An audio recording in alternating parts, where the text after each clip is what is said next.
U.S. President Donald Trump listens during his joint news conference with Finnish President Sauli Niinisto at the White House in Washington, U.S., August 28, 2017.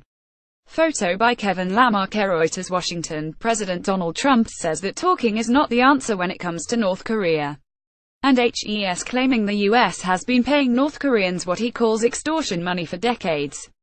The U.S. has been talking to North Korea, and paying them extortion money, for 25 years, Trump tweeted Wednesday morning, adding talking is not the answer. The tweet comes on the heels of the North's recent missile test over Japan, a close American ally. Trump's tweet did not spell out what he meant by extortion in the current standoff over North Korea's nuclear program, and the White House did not immediately respond to questions.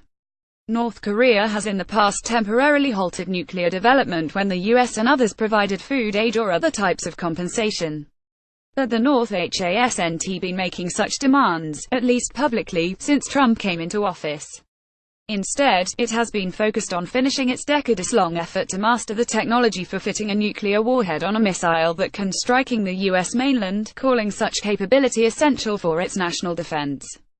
225 quadrillion 450 trillion 225 billion 439 million 225,439 North Korean advances add urgency to U.S.-South Korea drills. The U.S. and South Korea are conducting joint military exercises. Drills the U.S. says are designed to enhance readiness and maintain stability. But what the U.S. deems defensive, North Korea calls provocative, with Pyongyang claiming the exercises are driving the peninsula to war.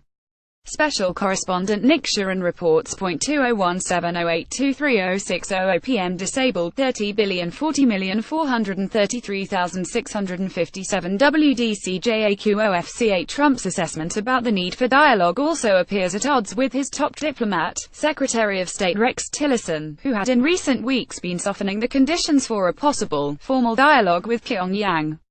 The U.S. also has been maintaining a diplomatic backchannel with North Korea.